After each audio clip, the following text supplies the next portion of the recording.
നമസ്കാരം, മറ്റൊരു വീഡിയോയിലേക്ക് എല്ലാവർക്കും സ്വാഗതം. ഇന്ന് നമ്മൾ സംസാരിക്കാൻ പോകുന്നത് COT റിപ്പോർട്ടിനെ കുറിച്ചിട്ടാണ്. എന്താണ് COT report? Commitment of traders report. അതെന്താണ്, എന്തിനാണത്, അതുകൊണ്ടുള്ള ഉപയോഗം എന്താണ്? നിങ്ങൾക്കറിയാം, ട്രേഡ് ചെയ്യുന്നവരാണെങ്കിൽ നിങ്ങൾക്കറിയാം, ഏത് മാർക്കറ്റിലായാലും മാർക്കറ്റിന്റെ മൂവ്മെന്റ് നിശ്ചയിക്കുന്നത് ആര് കൊടുക്കുന്ന ഓർഡറുകളാണ്? വലിയ ഇൻസ്റ്റിറ്റ്യൂഷണൽ ട്രേഡേഴ്സ് ഒക്കെ കൊടുക്കുന്ന ഓർഡറുകളാണ് മാർക്കറ്റിന്റെ മൂവ്മെന്റ് നിശ്ചയിക്കുന്നത്. അല്ലാതെ നമ്മളെപ്പോലുള്ള ചെറിയ ട്രേഡേഴ്സ് കൊടുക്കുന്ന ബൈ ഓർഡറും സെൽ ഓർഡറുകളും എല്ലാം നിങ്ങൾക്ക് വ്യക്തമായിട്ട് അറിയാവുന്ന കാര്യമാണ്. ഇത്തരത്തിൽ ഇൻസ്റ്റിറ്റ്യൂഷണൽ ട്രേഡേഴ്സ് ബൈയും സെല്ലും കൊടുക്കുമ്പോൾ വളരെ വലിയ മൂവ്മെന്റുകൾ മാർക്കറ്റിൽ ഉണ്ടാവുന്നത്.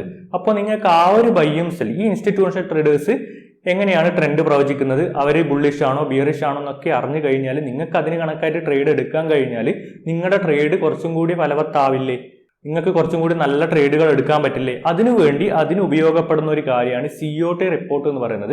ഫോറക്സിന്റെ കാര്യത്തിൽ, ഫോറക്സ് മാർക്കറ്റിന്റെ കാര്യത്തിൽ, കമ്മോഡിറ്റിയുടെ കറൻസിയുടെ ഒക്കെ കാര്യത്തിൽ ഉപയോഗപ്പെടുന്ന അത്തരത്തിലുള്ള ഒരു റിപ്പോർട്ടാണ് COT റിപ്പോർട്ട് എന്ന് പറയുന്നത്. നമുക്ക് നോക്കാം അത് ഉപയോഗിച്ച് എങ്ങനെയൊക്കെയാണ് പ്രഡിക്റ്റ് ചെയ്യേണ്ടത്, ഇൻസ്റ്റിറ്റ്യൂഷണൽ ട്രേഡേഴ്സിന്റെ എൻട്രി എക്സിറ്റ് ഒക്കെ എങ്ങനെയാണ് നമ്മൾ ആക്ച്വലി മനസ്സിലാക്കുന്നത് എന്നൊക്കെ നമുക്ക് COT റിപ്പോർട്ട് വെച്ച് നോക്കാം.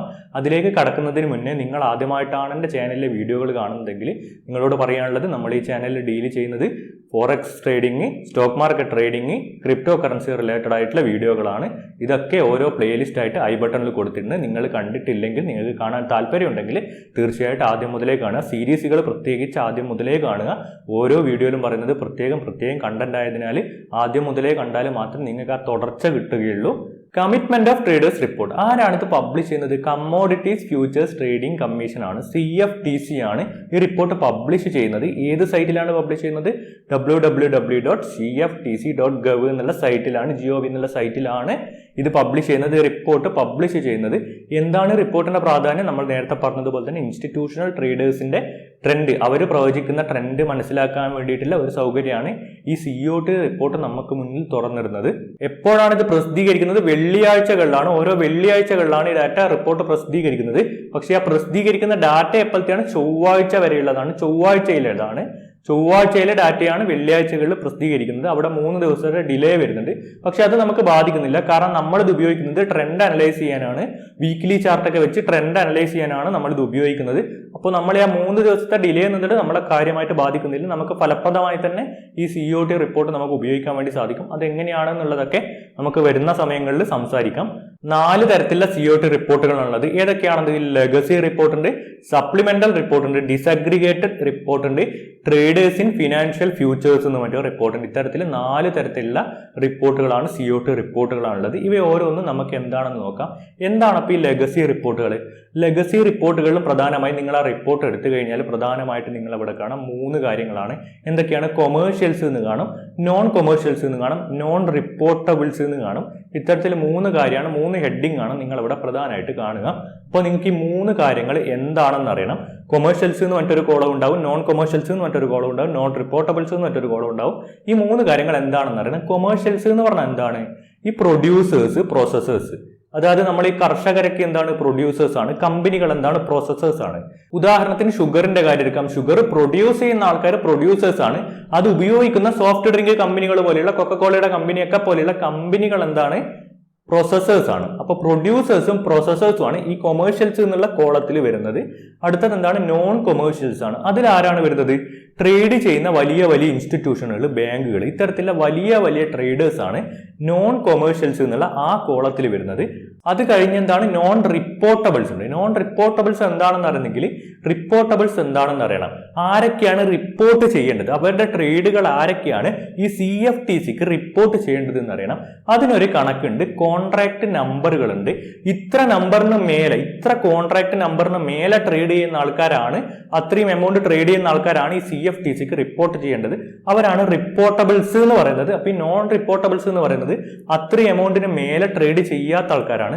അപ്പോൾ ഓരോന്നിനും ആ കോൺട്രാക്ട് നമ്പർ വ്യത്യസ്തമാണ്, ആ ലിമിറ്റ് വ്യത്യസ്തമാണ്. നമ്മൾ മേജർ ഫോറിൻ കറൻസികളെ പറ്റിയൊക്കെ പറയുകയാണെങ്കിൽ 400 ആണെന്ന് തോന്നുന്നു. US ഡോളർ ഇൻഡെക്സിനത് അത് 50 ആണെന്ന് തോന്നുന്നു, 50 ആണെന്ന് തോന്നുന്നു. അത്തരത്തിൽ ഓരോന്നിനും കോൺട്രാക്ട് നമ്പറുകളുണ്ട്. അത്രയും കോൺട്രാക്ടിന് മേലെ ട്രേഡ് ചെയ്യുന്ന ആൾക്കാരാണ് CFTCക്ക് റിപ്പോർട്ട് ചെയ്യേണ്ടത്. അവരാണ് അപ്പോൾ റിപ്പോർട്ടബിൾസിൽ വരുന്നത്.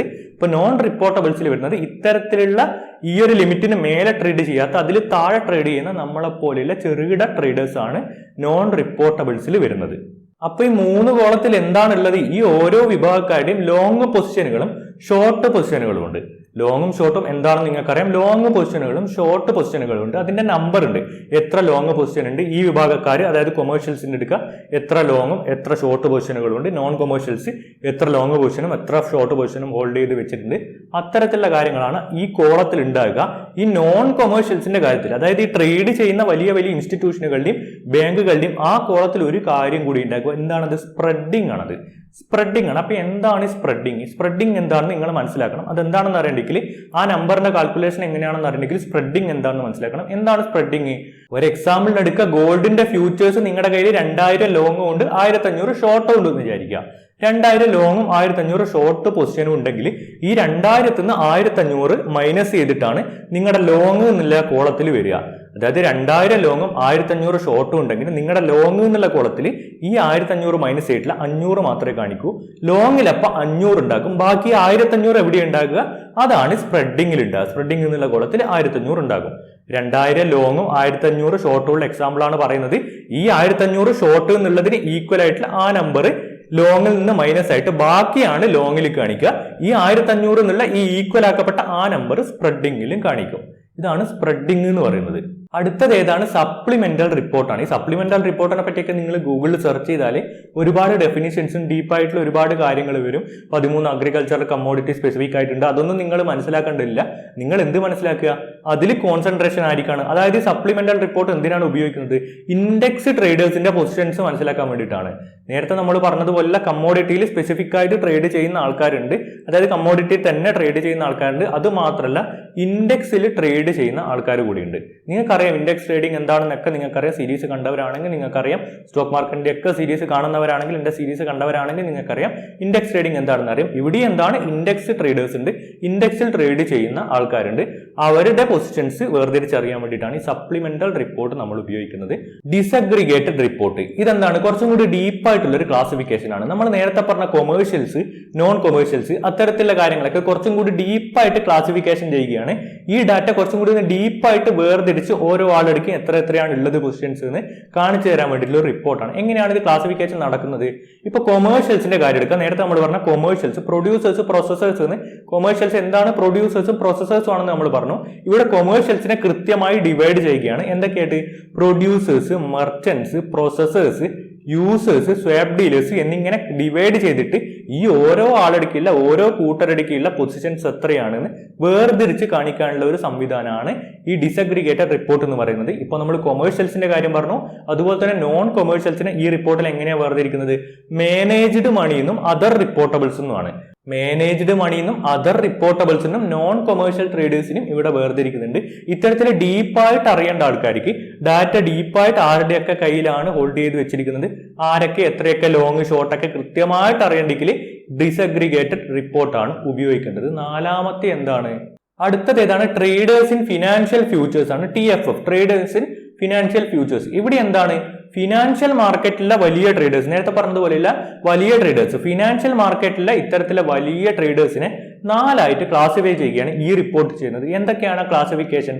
അസറ്റ് മാനേജേഴ്സ് ഉണ്ട്, ഡീലർ ഉണ്ട്, ലിവറേജ്ഡ് ഫണ്ട്സ് ഉണ്ട്, അതുപോലെ തന്നെ എന്താണ്? അതർ റിപ്പോർട്ടബിൾസ് ഉണ്ട്. അസറ്റ് മാനേജർ, ഡീലർ ഉണ്ട്, ലിവറേജ് ഫണ്ട്സ് ഉണ്ട്, അതർ റിപ്പോർട്ടബിൾസ് ഉണ്ട്. ഇത്തരത്തിൽ 4 ആയിട്ട് ഫിനാൻഷ്യൽ മാർക്കറ്റിൽ ട്രേഡ് ചെയ്യുന്ന വലിയ ട്രേഡേഴ്സിനെ ഇവിടെ ക്ലാസിഫൈ ചെയ്യുന്നു. ഏതിൽ? ട്രേഡേഴ്സ് ഇൻ ഫിനാൻഷ്യൽ ഫ്യൂച്ചേഴ്സ് എന്നുള്ള ആ ഒരു നമ്മൾ പറഞ്ഞ 4ാമത്തെ റിപ്പോർട്ടിൽ. നിങ്ങൾ ഇത്തരത്തിലുള്ള റിപ്പോർട്ടുകൾ സെർച്ച് ചെയ്ത് ആ റിപ്പോർട്ട് എടുക്കാൻ പോകുമ്പോൾ അവിടെ 2 കാര്യങ്ങൾ കാണും. ലോങ് ഫോർമാറ്റ് എന്നും കാണും, ഷോർട്ട് ഫോർമാറ്റ് എന്നും കാണും. അപ്പൊ എന്താണ് ഈ ലോങ് ഫോർമാറ്റും ഷോർട്ട് ഫോർമാറ്റും? ഷോർട്ട് ഫോർമാറ്റിൽ എന്താണ്? ആക്ച്വലി നമുക്ക് ട്രേഡിന് വേണ്ട എല്ലാ ഡാറ്റകളും അവിടെ ഉണ്ടായിരിക്കും. ഷോർട്ട് ഫോർമാറ്റിൽ അത് ഷോർട്ട് ആയിരിക്കും, ആവശ്യമില്ലാത്ത ഒരുപാട് ഡാറ്റകളില്ല. എന്നിരുന്നാലും നമുക്ക് ട്രേഡിങ്ങിന് വേണ്ട എല്ലാ ഡാറ്റകളും ഈ ഷോർട്ട് ഫോർമാറ്റിൽ ഉണ്ടായിരിക്കും. നമ്മുടെ ഈ പൊസിഷൻസ്, എത്ര പൊസിഷൻസ് ആണ് ഹോൾഡ് ചെയ്ത് വെച്ചിരിക്കുന്നത്, നേരത്തെ പറഞ്ഞ ആ ഡാറ്റകളൊക്കെ എന്താണ്? ഷോർട്ട് ഫോർമാറ്റിൽ ഉണ്ടായിരിക്കും. അപ്പൊ ലോങ് ഫോർമാറ്റ് എന്താണ്? ലോങ് ഫോർമാറ്റിൽ ഒരുപാട് സ്റ്റാറ്റിസ്റ്റിക്സ്, കോൺസെൻട്രേഷൻ റേഷ്യോസ്, അത്തരത്തിൽ ഒരുപാട് എക്സ്ട്രാ കാര്യങ്ങൾ ആവശ്യമില്ലാത്ത, നമുക്ക് ട്രേഡിങ്ങിന് ആവശ്യമില്ലാത്ത ഒരുപാട് കാര്യങ്ങൾ എന്താണ്? ലോങ് ഫോർമാറ്റിൽ ഉണ്ടായിരിക്കും. അപ്പൊ നമുക്ക് ട്രേഡിങ്ങിന് ആക്ച്വലി ഏതാണ് ആവശ്യം? ഈ ഷോർട്ട് ഫോർമാറ്റ് ആണ്. അപ്പൊ നിങ്ങൾ ഇത്തരത്തിലുള്ള റിപ്പോർട്ടുകൾ വ്യൂ ചെയ്യുമ്പോൾ, റിപ്പോർട്ടുകൾ സെലക്ട് ചെയ്യുമ്പോൾ ഷോർട്ട് ഫോർമാറ്റ് സെലക്ട് ചെയ്യുക. ഇവിടെ ഒരു കാര്യം കൂടി പറയാനുണ്ട്. എല്ലാത്തിലും ഷോർട്ട് ഫോർമാറ്റ് അവൈലബിൾ ആണോ, എല്ലാത്തിലും ലോങ് ഫോർമാറ്റ് അവൈലബിൾ ആണോ? രണ്ടും അവൈലബിൾ ആയിട്ടുള്ളത് ഏതൊക്കെയാണ്? നമ്മൾ നേരത്തെ പറഞ്ഞ 4 റിപ്പോർട്ടുകളിൽ 2 ലോങ് ഫോർമാറ്റും ഷോർട്ട് ഫോർമാറ്റും അവൈലബിൾ ആണ്. നിങ്ങൾക്ക് അതിൽ നിന്ന് സെലക്ട് ചെയ്യാം. നിങ്ങൾക്ക് ഷോർട്ട് വേണ്ടിക്ക് ഷോർട്ട് റിപ്പോർട്ട് വായിക്കാം, അല്ലെങ്കിൽ എന്താണ് ലോങ് വേണ്ടിക്ക് ലോങ് റിപ്പോർട്ട് നിങ്ങൾക്ക് വായിക്കാം. അപ്പൊ ഏതൊക്കെ റിപ്പോർട്ടിലാണ് ഇത്തരത്തിൽ രണ്ടും അവൈലബിൾ ആയിട്ടുള്ളത്, 2 ടൈപ്പ് അവൈലബിൾ ആയിട്ടുള്ളത്? അത് ലെഗസി റിപ്പോർട്ടിലും ഡിസഗ്രിഗേറ്റഡ് റിപ്പോർട്ടിലുമാണ്. അത് നിങ്ങൾക്ക് സെലക്ട് ചെയ്യുമ്പോൾ ആ റിപ്പോർട്ടുകളാണ് നിങ്ങൾക്ക് വായിക്കേണ്ടെങ്കിൽ നിങ്ങൾക്ക് ഷോർട്ട് റിപ്പോർട്ട് ഉണ്ടാവും, അതായത് ഷോർട്ട് ഫോർമാറ്റ് ഉണ്ടാവും, ലോങ് ഫോർമാറ്റ് ഉണ്ടാകും. നിങ്ങൾക്ക് ഏത് വേണ്ടിക്ക് നിങ്ങൾക്ക് ലോങ് ഫോർമാറ്റ് വേണ്ടിക്ക് ലോങ് ഫോർമാറ്റ് വായിക്കാം, കൂടുതൽ സ്റ്റാറ്റിസ്റ്റിക്സ് ഒക്കെ മനസ്സിലാക്കാം. നമുക്ക് ട്രേഡിന് ആവശ്യമായിട്ടുള്ളത് ഷോർട്ട് ഫോർമാറ്റ് ആണെന്ന് മനസ്സിലാക്കുക. അപ്പൊ ഏതിലാണ് അപ്പോൾ ഓരോ റിപ്പോർട്ട് അവൈലബിൾ ആയിട്ടുള്ളത്? ട്രേഡേഴ്സ് ഇൻ ഫിനാൻഷ്യൽ ഫ്യൂച്ചേഴ്സ് എന്നുള്ളതിൽ ലോങ് റിപ്പോർട്ട് മാത്രമേ നിങ്ങൾക്ക് അവൈലബിൾ ആയിട്ടുണ്ടാകൂ. അവിടെ ഷോർട്ട് റിപ്പോർട്ടില്ല. ട്രേഡേഴ്സ് ഇൻ ഫിനാൻഷ്യൽ ഫ്യൂച്ചേഴ്സ് എന്നുള്ളെടുക്കുക, ലോങ് റിപ്പോർട്ട് മാത്രമേ നിങ്ങൾക്ക് അവൈലബിൾ ആയിട്ടുള്ളൂ. അതുപോലെ തന്നെ സപ്ലിമെന്റൽ റിപ്പോർട്ടിൽ ഷോർട്ട് ഫോർമാറ്റ് മാത്രമേ നിങ്ങൾക്ക് അവൈലബിൾ ആയിട്ടുള്ളൂ. അപ്പൊ ഈ കാര്യങ്ങൾ കൂടി നിങ്ങൾക്ക് മനസ്സിലായി എന്ന് വിശ്വസിക്കുന്നു. ഇത്രയും നേരം നമ്മൾ കണ്ടത് എന്താണ്? COT റിപ്പോർട്ട് എന്താണ്, അതിന്റെ വ്യത്യസ്തമായിട്ടുള്ള ടൈപ്പ് ഏതാണ്, എന്തൊക്കെയാണ് അത് വരുന്നത്, എന്തൊക്കെയാണ് ടേംസ്. ഈ COT റിപ്പോർട്ട് വായിക്കുമ്പോഴും അതിലേക്ക് പോകുമ്പോഴും സെലക്ട് ചെയ്യുന്ന കാര്യങ്ങൾ, ആ ടേംസ് ഒക്കെ എന്തൊക്കെയാണെന്ന് നിങ്ങൾ കണ്ടു കഴിഞ്ഞു. ആവശ്യത്തിലുള്ള ടേംസ് ഒക്കെ നിങ്ങൾ കണ്ടു കഴിഞ്ഞു. ഇനി നിങ്ങൾക്ക് COT റിപ്പോർട്ട് വായിക്കാൻ പറ്റും. എങ്ങനെയാണത് അനലൈസ് ചെയ്യേണ്ടത്, എങ്ങനെയാണത് ഉപയോഗിക്കേണ്ടത്, അതായത് ട്രെൻഡ് അനലൈസ് ചെയ്യാനാണ് ഈ ഇൻസ്റ്റിറ്റ്യൂഷണൽ ട്രേഡേഴ്സ് ഒക്കെ ബൈ ചെയ്യുന്നതും സെൽ ചെയ്യുന്നതും വെച്ച് ട്രെൻഡ് അനലൈസ് ചെയ്യാനാണ് COT റിപ്പോർട്ട് നമ്മൾ ഉപയോഗിക്കുന്നത്. ട്രെൻഡ് ഈസ് യുവർ ഫ്രണ്ട് എന്നാണ് ട്രേഡിംഗിൽ പറയുന്നത്. ആക്ച്വലി ട്രെൻഡ് അറിഞ്ഞാൽ തന്നെ, എങ്ങോട്ടാണ് ഇനി ട്രെൻഡ് പോകുന്നത് അറിഞ്ഞാൽ തന്നെ നമ്മുടെ ട്രേഡിംഗിലെ 90% വർക്കും ആക്ച്വലി എവിടെ കഴിഞ്ഞു. ട്രെൻഡ് നമുക്ക് പ്രെഡിക്റ്റ് ചെയ്യാൻ പറ്റിയാൽ ട്രേഡിംഗ് എന്ന് പറയുന്നത് വളരെ സിമ്പിൾ ആയിട്ടുള്ള ഒരു പരിപാടിയാണ്. അപ്പൊ എങ്ങനെയാണ് ഈ ട്രെൻഡ് പ്രെഡിക്റ്റ് ചെയ്യുക? COT റിപ്പോർട്ട് വെച്ചിട്ടാണ്. അപ്പൊ ഈ COT റിപ്പോർട്ട് വെച്ച് എങ്ങനെ ട്രെൻഡ് പ്രെഡിക്റ്റ് ചെയ്യാം, ഇൻസ്റ്റിറ്റ്യൂഷണൽ ട്രേഡേഴ്സിന്റെ എൻട്രിയും അവർ എക്സിറ്റ് ആയി പോകുന്നതും എപ്പോഴാണ്, എവിടെയാണെന്നൊക്കെ, ചാർട്ടിൽ എവിടെയാണെന്നൊക്കെ എങ്ങനെ മനസ്സിലാക്കാന്ന് ഡീറ്റെയിൽ ആയിട്ട് അടുത്ത വീഡിയോയിൽ നമുക്ക് സംസാരിക്കാം. അപ്പൊ ഈ വീഡിയോ ഇഷ്ടമാവുകയാണെങ്കിൽ തീർച്ചയായിട്ടും ലൈക്ക് ചെയ്യുക, ഷെയർ ചെയ്യുക, എന്ത് അഭിപ്രായം ഉണ്ടെങ്കിൽ കമന്റ് ചെയ്ത് അറിയിക്കുക. ചാനൽ സബ്സ്ക്രൈബ് ചെയ്യാത്തവരുണ്ടെങ്കിൽ ഉടൻ തന്നെ സബ്സ്ക്രൈബ് ചെയ്യുക. അടുത്തുള്ള ബെൽ ബട്ടണും കൂടി അണേബിൾ ചെയ്താൽ ഇനിയുള്ള വീഡിയോകൾ നിങ്ങൾക്ക് നോട്ടിഫിക്കേഷൻ ആയിട്ട് ലഭിക്കുന്നതായിരിക്കും. ഇതുപോലെ ഉപകാരപ്രദമായ മറ്റൊരു വീഡിയോയിൽ കാണാം. എല്ലാവർക്കും നന്ദി.